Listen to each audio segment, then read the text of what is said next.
नमस्कार दोस्तों, उत्तम शिक्षा यूट्यूब चैनल पर आपका स्वागत है।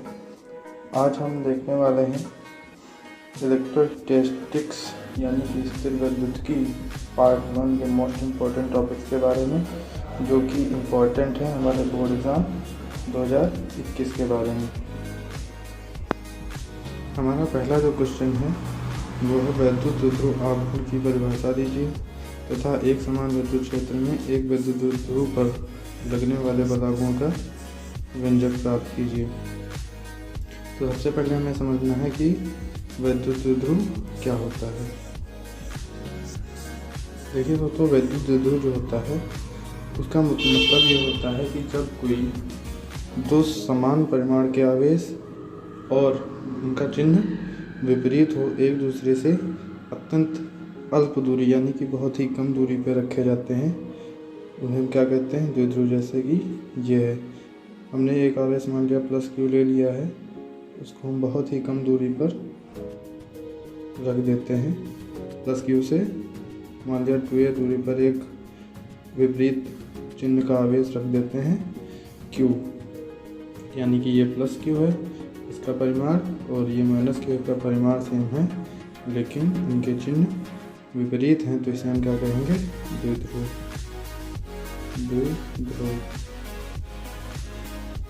अब हम देखते हैं वैद्युत ध्रुव आघूर्ण क्या होता है। वैद्युत ध्रुव के किसी एक आवेश का मान तथा दोनों आवेशों के बीच की अल्पतम दूरी के गुणनफल को वैद्युत ध्रुव आघूर्ण कहते हैं। इसे P से प्रदर्शित किया जाता है। इसे हम P से प्रदर्शित करते हैं। यदि हम मान लें कि आवेश जो है वो Q है तथा दोनों के बीच की दूरी कितनी है, 2a है, तो इसका फॉर्मूला क्या हो जाता है, P = 2QA। अब आप में से कोई सोच रहा होगा ये जो दूरी है द्विध्रुव में, ये प्लस की और माइनस के बीच में ये 2a ही क्यों ली गई है, हम कुछ और भी ले सकते थे, B या K। तो इसके पीछे का उद्देश्य ये है कि अगर हम दूरी ये 2a लेते हैं तो अगर इसके हम दो बराबर भाग करें तो ये वाला भाग a हो जाता है और ये वाला भाग भी a हो जाता है। अगर हम मान लेते अगर कोई दूरी d मान लेते हैं, इनके बीच की अगर दूरी d हो जाती तो क्या होता है, ये वाला जो भाग होता है d/2 होता और ये वाला भाग d/2 होता है। तो हमें आगे भी जब डेरिवेशन करेंगे तो प्रॉब्लम होती, इसीलिए हमने ये दूरी 2a मानी है। आगे बढ़ते हैं। अगला जो क्वेश्चन था इसी में हमारा था वैद्युत ध्रुव आघूर्ण की परिभाषा दीजिए। ये हमने परिभाषा दे दी है। अब अगला जो हमारा क्वेश्चन है, एक समान विद्युत क्षेत्र में एक विद्युत ध्रुव पर लगने वाले बल आघूर्ण का व्यंजक प्राप्त करना। जो ये द्विध्रुव है, वैद्युत द्विध्रुव, इस पर ये द्विध्रुव एक समान विद्युत क्षेत्र में रखा है, इसके ऊपर जो बल आघूर्ण लगता है उसका हमें सूत्र प्राप्त करना है, तो सूत्र हम प्राप्त करते हैं। अभी जो ये हमारा एक समान वैद्युत क्षेत्र है, वैद्युत क्षेत्र हमें पता है कि ये प्लस से माइनस की ओर होता है। बेसिकली अगर देखा जाए तो ये जो है ये एक वैद्युत बल रेखाएं होती हैं जो क्या होता है, प्लस से माइनस की ओर चलती हैं, यानी कि प्लस से निकलती हैं और माइनस में चली जाती हैं, तो उसे वैद्युत बल रेखाएं कहते हैं। और इन्हीं रेखाओं को जब एक समान हो जाती है, मतलब बहुत सारी वैद्युत बल रेखाएं होती हैं, तो उसे हम क्या कहते हैं, वैद्युत क्षेत्र कहने लगते हैं। अब इस एक समान वैद्युत क्षेत्र में हमारा जो द्विध्रुव है वो ये रखा हुआ है, ये प्लस क्यू है और ये माइनस क्यू है और ये प्लस क्यू है। अब हमको पता है कि जो वैद्युत क्षेत्र है ये देखो प्लस है यहाँ पे और यहाँ पे भी ये प्लस चार्ज है, तो सेम चार्ज अगर होंगे आमने सामने मतलब पास में रखे होंगे तो क्या होगा, ये प्लस चार्ज इस प्लस चार्ज को क्या होगा, अपने से दूर भेजेगा, यानी कि इसको प्रतिकर्षित करेगा। तो इस विद्युत क्षेत्र के कारण, इसके कारण जो विद्युत क्षेत्र उत्पन्न हुआ है वो इस प्लस क्यू को क्या करेगा, दूर भेजेगा, यानी कि फोर्स क्या लगेगा, इस तरफ लगेगा। ये एफ फोर्स इस तरफ लगेगा। अब देखिए ये वाला इस जो प्लस है इस माइनस क्यू को अपनी ओर खींचेगा, यानी कि ये जब अपनी ओर खींचेगा तो ये इस पर फोर्स किधर को लगाएगा, इस साइड, यानी कि ये एफ है। अब इसके कारण देखते हैं, ये वाला माइनस इस प्लस क्यू अपनी ओर खींचेगा, यानी कि आकर्षित करेंगे, क्योंकि हमें पता है कि जब समान आवेश होते हैं तो प्रतिकर्षण बल कार्य करता है, और जब विपरीत आवेश होते हैं तो आकर्षण बल काम करता है। और ये माइनस है और ये भी माइनस है, तो क्या होगा, प्रतिकर्षित करेंगे एक दूसरे को, तो ये इसको अपने से दूर भेजेगा, तो ये इधर को हो जाएगा, बल काम करने लगता है। तो इस तरह से भी समझ सकते। अगर हम दूसरे तरीके से समझें इसको तो इस तरह से समझ सकते हैं। मान लिया कि यहाँ पे जैसे ये बॉय है जिसको हमने नाम दे दिया बी, बैठा हुआ है यहाँ पे एक गर्ल है जिसको हमने नाम दे दिया है जी। अब होगा क्या, ये बहुत ही हैंडसम सा बंदा है और ये भी बड़ी ब्यूटीफुल है। तो क्या करेगा, ये वाला बॉय इस गर्ल को अपनी ओर आकर्षित करेगा, और ये वाली जो है जी, ये इस बी को अपनी ओर आकर्षित करेगा, यानी कि अगर इसको हम प्लस चार्ज बोल दें, इसको माइनस चार्ज बोल दें,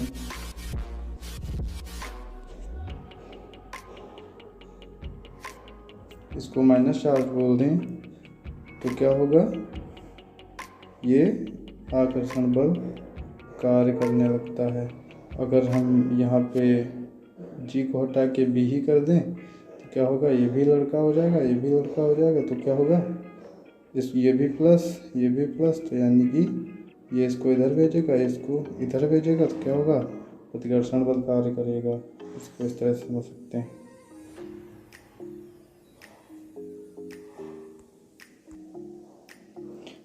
अब देखते हैं जो हमारा बल आघूर्ण है उसका फॉर्मूला क्या होता है। बल आघूर्ण बराबर होता है बल गुणे बलों की क्रिया रेखा के मध्य की लंबवत दूरी। बलों की क्रिया रेखा क्या होती है, देखिए ये जो फोर्स है वो इस साइड काम कर रहा है, तो इसका क्रिया रेखा क्या होगी, ये क्रिया रेखा होगी इस फोर्स की, और ये जो डॉटेड लाइन है ये क्रिया रेखा होगी इस लाइन की, है ना। और बलों की ये जो क्रिया रेखा इनके बीच की लंबवत दूरी क्या होगी, अगर हम ये परपेंडिकुलर लंब डाल दें इस पर दोनों रेखाओं पर, तो ये क्या होगी, हमारी इनकी लंबवत दूरी होगी इस क्रिया रेखा की, जिसे हमने क्या मान लिया, x मान रखा है, ठीक है। तो बल आघूर्ण बराबर बल गुणे बलों की क्रिया रेखा की मध्य की लंबवत दूरी। बल आघूर्ण को हम करते हैं टाउ से डिनोट करते हैं, बल को F से, और जिनके बीच की लंबवत दूरी मानी है वो x मान रखी है हमने, ठीक है। अब जो F है वो होता है QE के बराबर। कैसे, जो हमारा विद्युत क्षेत्र का फॉर्मूला होता है वो होता है E बराबर F/Q होता है। तो यहाँ से F बराबर कितना हो जाएगा, Q इंटू E हो जाएगा, तो वहीं रखा गया है F बराबर QE। और X जो हमारी थी ये लंबवत दूरी, इसको कैसे निकाला गया, अगर ये एंगल हमने देख रहे हैं कि ये वाला एंगल थीटा माना गया है, तो यहाँ से साइन थीटा बराबर कितना होता है, लंब बटे कर्ण, लंब ये है और कर्ण ये है, तो x/2a हो जाएगा। तो यहाँ से x बराबर कितना आ जाएगा, 2a साइन थीटा। तो एक्स फॉर्मूले हमने एक्स की जगह क्या रखा हुआ है, 2a साइन थीटा। अब जो हमारा ये 2a है और ये q है, इसको हम एक पास रख लें तो ये हो जाएगा 2qa और इधर बचेगा ये वाला e और ये साइन थीटा, ये बचेगा e साइन थीटा। तो टाउ बराबर कितना हो जाएगा, 2qa इंटू ई साइन थीटा। अब हमें पता है, अभी हमने परिभाषा क्या निकाला था, P बराबर होता है 2q इंटू a। तो हम क्या करते हैं कि ये जो 2qa है इसकी जगह पे हमने क्या रख दिया, P और e साइन थीटा ऐसे ही रहने दिया। टाउ बराबर क्या हो जाता है, P साइन थीटा। तो हमारा ये बलागुण का सूत्र प्राप्त हो जाता है। आगे देखते हैं।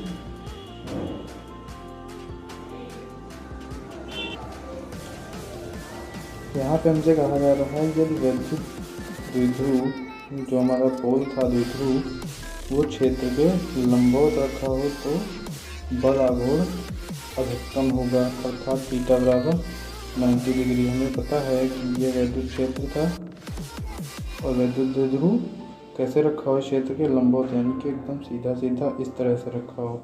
वैद्युत क्षेत्र से कितना 90 डिग्री का एंगल बना है तो क्या होगा, वो लंबवत होगा। तो यहाँ से जो वैद्युत क्षेत्र गुजरेगा सबसे अधिक होगा। तो इसीलिए हमने क्या लिखा है, tau max equal to P sine theta की जगह पे 90 रखना है। तो साइन थीटा बराबर साइन 90 बराबर होता है 1, टाउ मैक्स बराबर हो जाएगा पी ओनली, यानी कि टाउ मैक्स बराबर पी होगा कब, तो थीटा बराबर 90 डिग्री।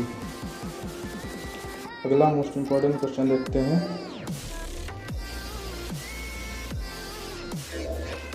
अगला क्वेश्चन है हमारे पास, वैद्युत द्विध्रुव की अच्छी दिशा में अत्यधिक दूरी पर स्थित बिंदु पर वैद्युत क्षेत्र की तीव्रता के व्यंजक ज्ञात कीजिए। ओके, तो इसको पहले हम थोड़ा समझ लेते हैं यह होता क्या है। हमारे पास एक वैद्युत द्विध्रुव है। वैद्युत द्विध्रुव क्या होता है, जब विपरीत चिन्ह के आवेश एक दूसरे से बहुत ही कम दूरी पर रखे होते हैं, जिसे हम क्या कहते हैं, वैद्युत द्विध्रुव।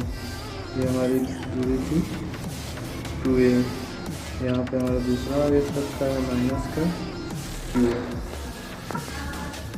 अच्छी स्थिति क्या होती है, अच्छी स्थिति होती है हमारी जो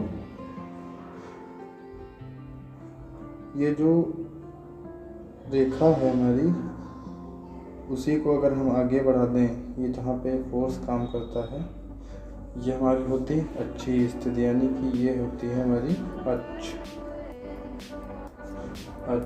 तो इसी अक्ष पर हमने क्या किया, एक हमने कोई बिंदु लिया है, हमने कह दिया P।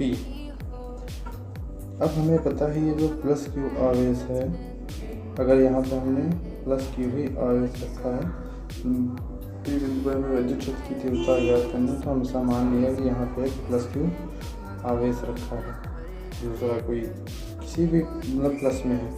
तो क्या होगा, ये जो प्लस क्यू आवेश है इस P को अपने से दूर भेजा गया, क्यों, क्योंकि ये सेम चार्ज है।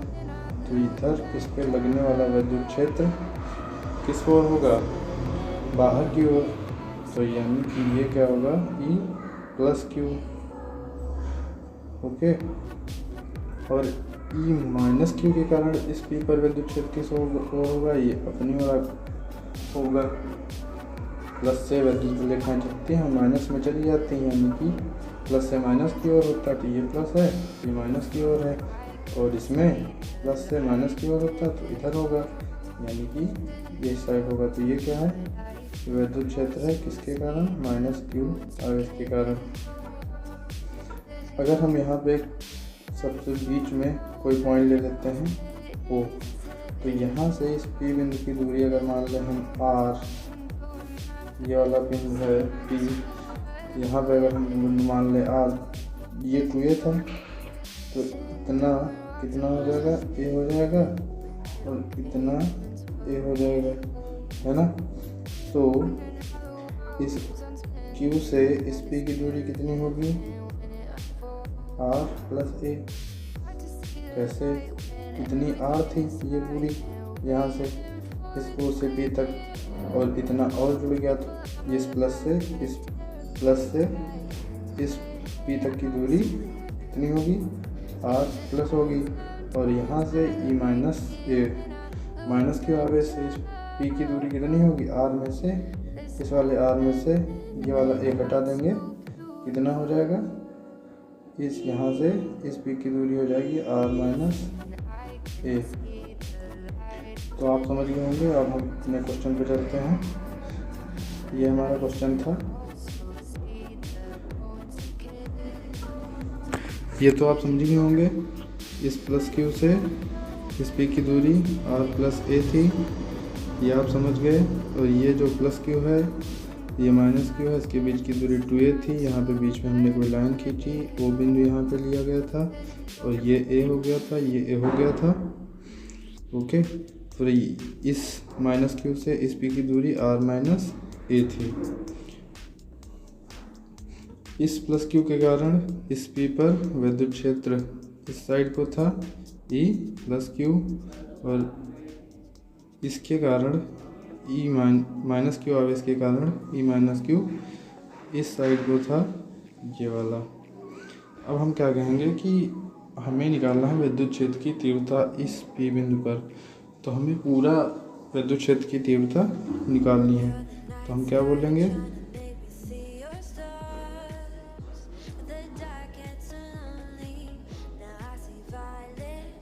ये जो E प्लस Q है, ये कितना होता है, KQ बटा में R स्क्वायर। कैसे, हमें पता है जो विद्युत क्षेत्र की तीव्रता का सूत्र होता है E बराबर F/Q नॉट होता है। अभी इसको हम पूरा समझने वाले हैं आगे, तब तक के लिए मान लीजिए E बराबर F/Q नॉट होता है। ठीक है, F बराबर कूलाम के नियम से जब हम रख देते हैं Q1 Q2 के Q1 Q2 बटा में R स्क्वायर इसमें रख देते हैं, तो यहाँ पे जो हमने द्विध्रुव माना था वो Q और Q नॉट मानते हैं, तो Q और Q नॉट का मल्टीप्लाई होगा, तो यहाँ पे Q2 की जगह Q नॉट और ये Q ऐसे ही रहेगा। तो यहाँ पे अगर हम E बराबर के Q इंटू Q नॉट बटे R स्क्वायर Q नॉट रख देते हैं, क्या होता है, ये Q नॉट यानी Q नॉट कट जाता है, और हमारा A बराबर कितना हो जाता है, KQ बटे में R स्क्वायर। ये हमारा फॉर्मूला विद्युत क्षेत्र का लास्ट में आता है। ठीक है, यही पहले ये लिखा गया है।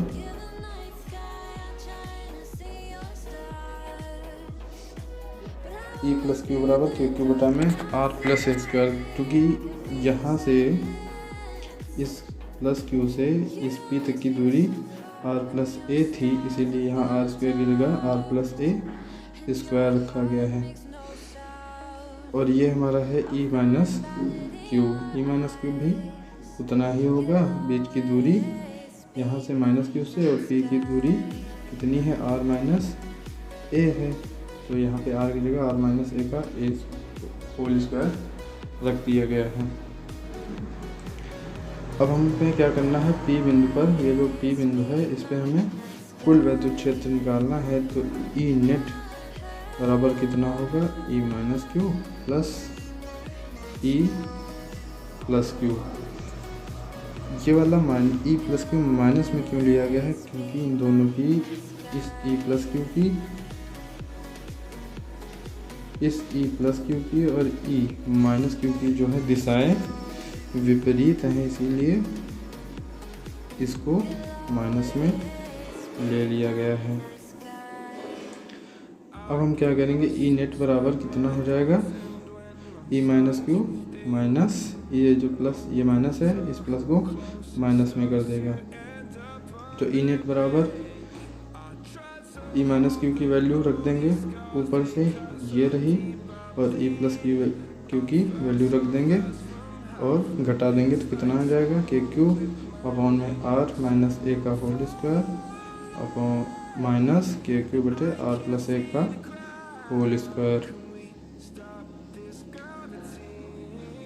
अगला है, आगे बढ़ेंगे तो हमारा ई नेट बराबर कितना हो जाएगा, के क्यू यहाँ से कॉमन ले लिया गया है, तो यहाँ पे बचा के क्यू यहाँ से बाहर हो गया तो बचा 1 minus 1 upon R minus A का whole square minus 1 upon R plus A का होल स्क्वायर। ठीक है, आगे ई नेट बराबर कितना आएगा, के क्यू आर प्लस ए का whole square minus R minus A का whole square upon R square minus A का होल स्क्वायर। ये कहाँ से आता है, ये इस तरह से आता है, जैसे R minus A into R plus A का अगर हम मल्टीप्लाई करते थे तो यहाँ पे A square minus B square का फॉर्मूला लग जाता है, तो क्या हो जाता है आर स्क्वायर माइनस का ए स्क्वायर, ये आता था। क्योंकि इन दोनों पर एक और स्क्वायर लगा हुआ है आर माइनस ए के अलावा भी, तो हम क्या करते हैं, इस पर भी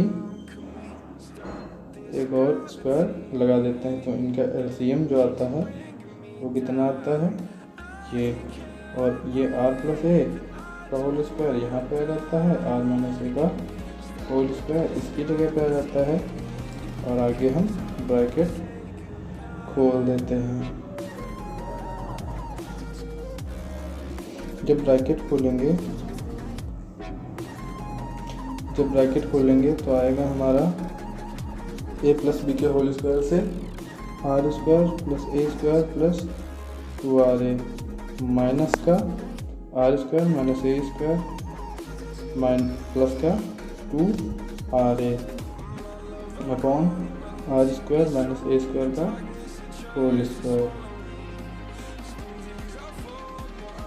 अब यहाँ से ई बराबर कितना आता है, के क्यू ये ए स्क्वायर आर स्क्वायर ये R square A square cancel हो जाते हैं और ये दोनों जुड़ जाएंगे, तो यहाँ पे हो जाता है 4r ए, के क्यू तो हमने कॉमन ले रखा था बटे में आर की पावर 4।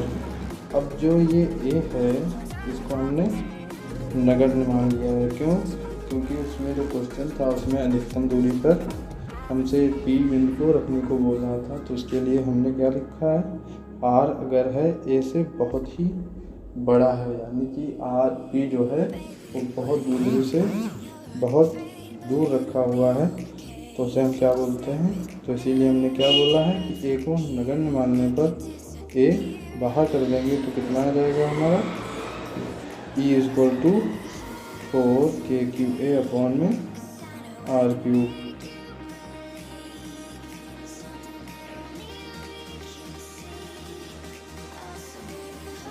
ये ई बराबर यहाँ से हो जाएगा 2qa इंटू 2k अपॉन में आर क्यूब, एक आर से एक आर यहाँ पे इस आर से इस वाले आर से एक आर कैंसिल हो गया है, 4 आर थे तो बचे 3 आर।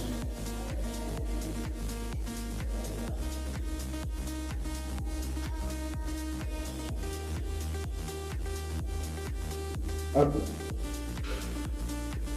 हम यहाँ से 2 लिखेंगे, 4 को इंटू 2 लिखेंगे और 2a लिखेंगे इंटू k लिखेंगे, तो ये 2qa एक साथ हो जाएगा जिसे हम p बोल देंगे, और ये 2k एक साथ हो जाएगा, तो हमारा e बराबर कितना आ जाएगा, 2kp बटे आर क्यूब।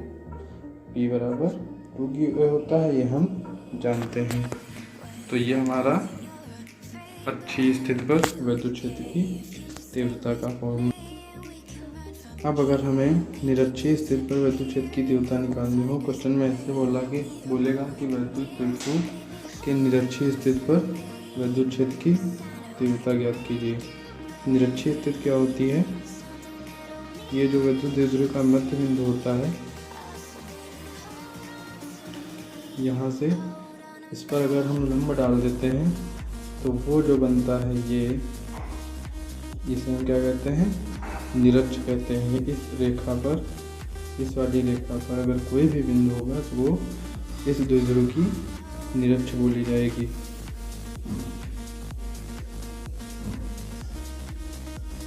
इस द्विध्रुव की निरक्ष बोलते हैं। तो हमने क्या किया है, इस द्विध्रुव के अक्ष से एक निरक्ष पर कोई बिंदु ले लिया है E, जिस पे हमें विद्युत क्षेत्र की तीव्रता ज्ञात करनी है।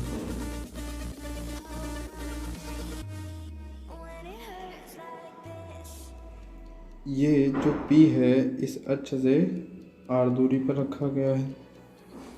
ये क्योंकि मध्य बिंदु था, ये 2a था पूरी दूरी, तो ये a और a दो भागों में डिवाइड हो जाएंगे, ये a हो जाएगा।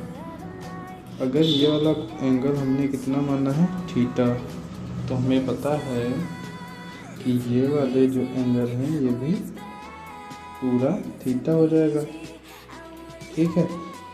अब अगर हम देखें कि ये जो E प्लस क्यू है, इसके कारण, प्लस क्यू के कारण इस P पर विद्युत क्षेत्र की तीव्रता किधर होगी? इधर की होगी। तो ये क्या होगा? E प्लस क्यू के कारण विद्युत क्षेत्र की तीव्रता बाहर भी और होगी, और E माइनस क्यू के कारण विद्युत क्षेत्र की तीव्रता इधर की होगी।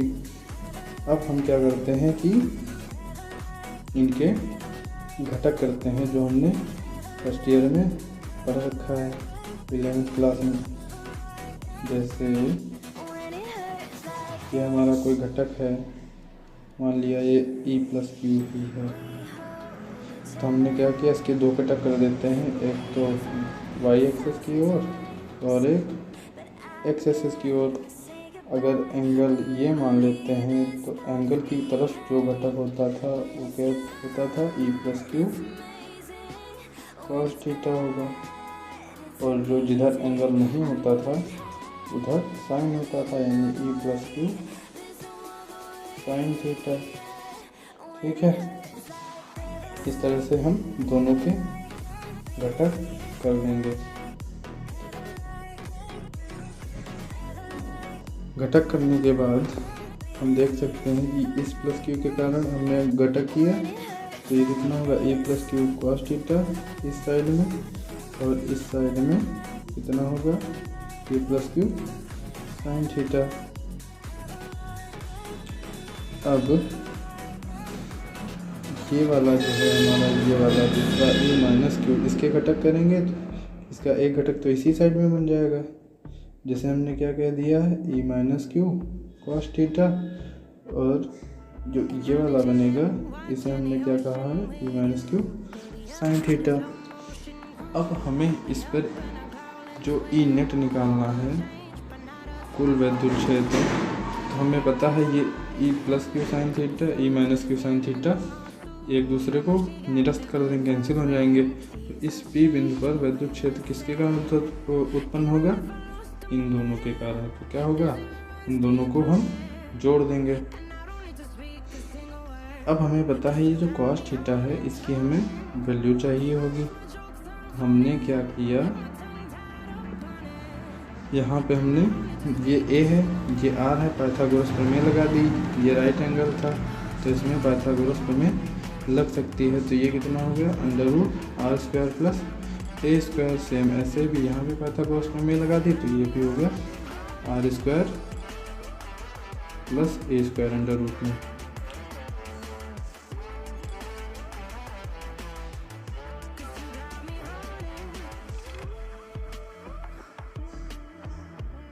अब यहाँ पे हम देखते हैं कि ये जो E प्लस क्यू है और E माइनस क्यू है, इसमें E प्लस क्यू और ई माइनस क्यू के कारण जो वैद्युत क्षेत्र की तीव्रता होगी वो समान होगी, क्योंकि घटक समान थे। E plus Q cos theta, E minus Q cos theta. ठीक है, तो के क्यू बटा में आर स्क्वायर होती है, आर दोनों का सेम था, R under root are square plus A square का whole square, R square plus ए स्क्वायर का होल स्क्वायर। ये कितना आ जाएगा, स्क्वायर से अंडर रूट कैसे कट जाता है, जैसे इसका अंडर रूट का मतलब क्या होता है, ये आर स्क्वायर प्लस ए स्क्वायर है, अंडर रूट का मतलब पावर 1/2 होती है। और इसका भी अगर हम स्क्वायर कर दें ये वाला 2 कट जाता है, तो हमारे पास कितना बचता है फिर, आर स्क्वायर प्लस ए स्क्वायर। अब यहाँ पे पढ़ते हैं कि E plus Q cos theta तथा E minus Q cos theta एक ही दिशा में होने के कारण जुड़ जाएंगे, तथा E plus Q sine theta, E minus Q sine theta एक विपरीत दिशा में होने के कारण निरस्त हो जाएंगे। तो ई प्लस क्यू कितना रहता है, ई नेट यहाँ पे कितना होगा, इन दोनों को जोड़ देंगे, तो ई नेट बराबर के क्यू बटा में आर स्क्वायर प्लस ए square cos theta, k q बटे में आर स्क्वायर प्लस ए square cos theta. Cos theta की हमने वैल्यू पहले ही निकाल रखी थी, जो आती है कॉस थीटा होता है आधार बटे कर्ण। ठीक है, के क्यू कॉस थीटा बराबर होता है आधार बटे कर्ण। तो आधार हमारा कितना था, ए था, और कर्ण कितना था, आर स्क्वायर प्लस ए स्क्वायर था। तो कॉस थीटा बराबर होगा ए बटे आर स्क्वायर प्लस ए स्क्वायर। तो ई नेट बराबर होगा 2 के क्यू बटा में आर स्क्वायर प्लस ए स्क्वायर इंटू कॉस थीटा की जगह पे हमने क्या रख दिया है, a upon under root are square plus A square. E net बराबर ये जब इससे मल्टीप्लाई करेंगे तो आ जाता है हमारा आर स्क्वायर प्लस ए स्क्वायर की पावर 3/2। रूट की पावर का मतलब होता है 1/2, और इसकी पावर कुछ नहीं है, तो इसका मतलब होगा 1 गुणे, जो अगर मल्टीप्लाई करते हैं तो जो ऊपर पावर होती है वो जुड़ जाती हैं, तो ये इसका एलसीएम आएगा 2, और ये 2 + 1 हो जाएगा ऊपर, तो ये हो जाएगा 3/2 पूरा।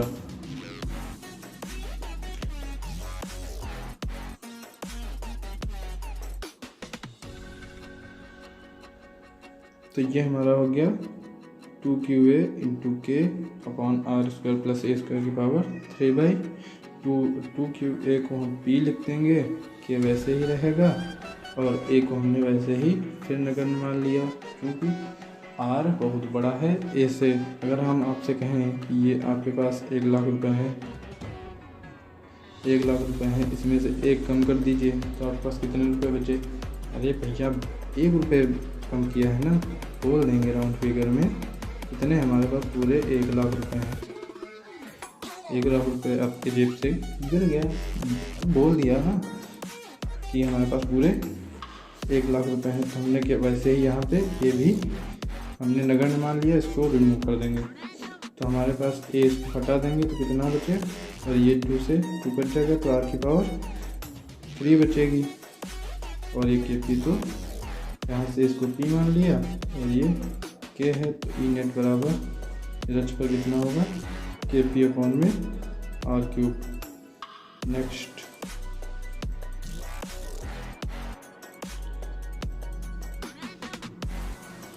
चलिए पहले हम वैद्युत क्षेत्र समझते हैं, वैद्युत क्षेत्र की तीव्रता क्या होती है। मैंने कहा था आपको बाद में समझा दिया जाएगा। वैद्युत क्षेत्र की तीव्रता, पहले वीडियो में हमने एक स्टोरी आपको सुनाई थी, जहाँ पे क्या होता था कि यहाँ पे एक बॉय को बैठता था, यहाँ पे एक बॉय था और यहाँ पे एक गर्ल थी। क्या होता था, ये बॉय इसको अपनी ओर आकर्षित करती थी और ये गर्ल अपनी ओर इसको आकर्षित करती है। अगर वो वाला वीडियो आपने नहीं देखा है तो लिंक डिस्क्रिप्शन बॉक्स में मिल जाएगी, उसको आप देख लीजिएगा। उसी में हमने कूलाम का नियम भी कराया है। अगर ये जो नोट्स हैं आपको वो नोट्स चाहिए तो आप हमारे इंस्टाग्राम पे जोड़ सकते हैं, उसकी भी लिंक आपको डिस्क्रिप्शन बॉक्स में मिल जाएगी। तो ये जो बॉय है इस गर्ल को अपनी ओर आकर्षित करता था और ये गर्ल इस लड़के को अपनी ओर आकर्षित करती थी। अब हम क्या कह सकते हैं यहाँ से कि ये जो बॉय है भी इस गर्ल को अपने चारों तरफ का वह एरिया जहाँ तक आकर्षित कर सकता है वो इस बॉय की पावर्स होंगी। ठीक है, मतलब कि इस जो गर्ल है इसको हम और दूर भेजते जाएं, यहाँ ले आएं, ठीक, तो थोड़ा इस बॉय का असर कम पड़ने लगेगा। लेकिन क्या होगा, तब भी ये गर्ल जब इसको देखेगी तो अपनी ओर आकर्षित होगी, मतलब इसकी ओर आकर्षित होगी। ठीक उसी तरह से अगर हम फिजिक्स में आ जाएं तो किसी आवेश Q प्लस Q आवेश है, इसके चारों ओर का वह क्षेत्र जहाँ पे रखा कोई परीक्षण आवेश Q0, जहाँ पे रखा कोई परीक्षण आवेश Q0 किसी न किसी बल का अनुभव करता है, उस बल को ही हम क्या कहते हैं, विद्युत क्षेत्र की तीव्रता। तो यानी कि ये जो प्लस Q आवेश है, अगर ये Q0 आवेश को हम इससे दूर लेते जाएं तो इसके चारों ओर का जो एरिया होगा जहाँ पे इसके कारण कुछ ना कुछ इस पर फोर्स लगता रहेगा। अगर ये Q0 परीक्षण आवेश माइनस की ओर माइनस का होगा, Q क्या करेगा, अपनी ओर आकर्षित करेगा। अगर ये प्लस में होगा क्या होगा, प्रतिकर्षित करेगा, इसको और दूर भेजेगा। तो यहाँ से हमारा जो F विद्युत क्षेत्र की तीव्रता आती है वो कितनी आती है, E = F/Q0।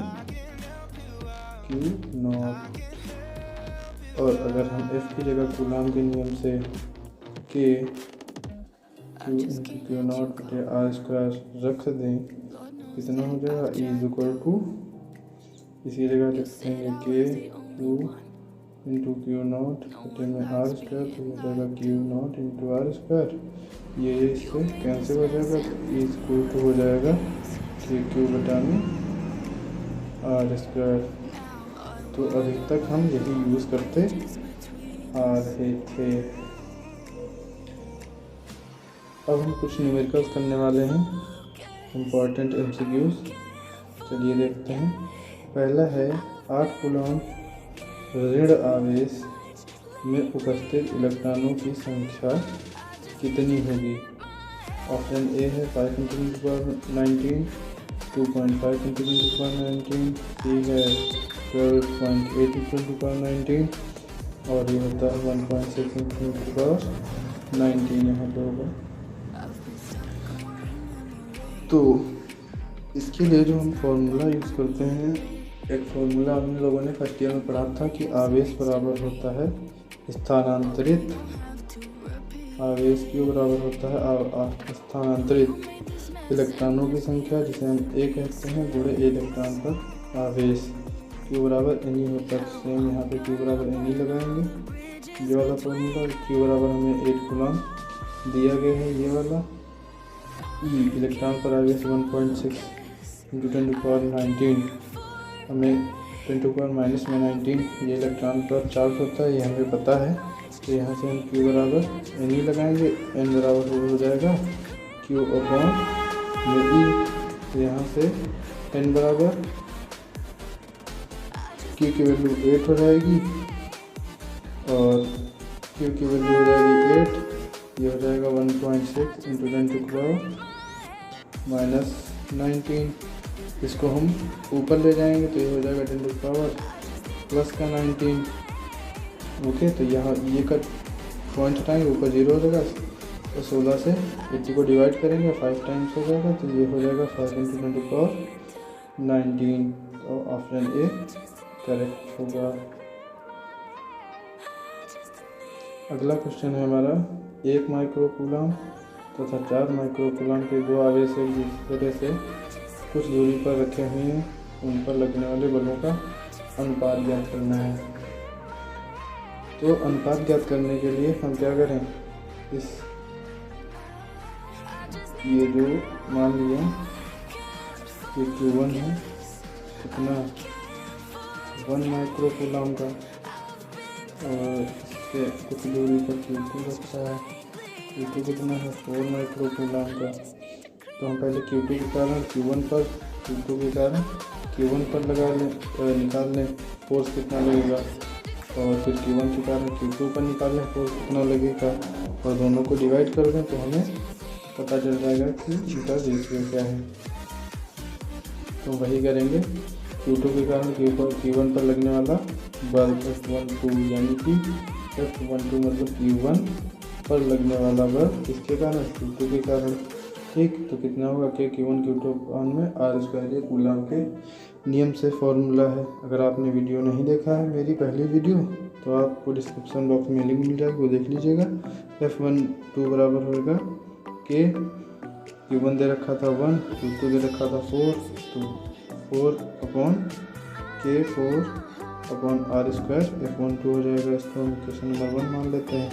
Q1 पर Q2 के कारण लगने वाला बल कितना हो जाएगा F21 के Q1 Q2 में R², ये भी उतना ही आ जाएगा। इसको हमने इक्वेशन 2 मान ली है, और इसको समीकरण 1 को डिवाइड कर देते हैं इक्वेशन नंबर 2 से। तो F12/F21 = हो जाएगा 4K/R² पूरा का अपॉन 4K/R², दोनों कैंसिल हो जाएंगे, तो ये हो जाएगा 1/1। इसका मतलब हो जाएगा ये 1:1 है। तो F12 रेशियो F21 कितना आ गया 1:1। अगर दोस्तों आपको वीडियो अच्छी लगी हो तो लाइक करें, शेयर करें, सब्सक्राइब करें। Thanks for watching my video.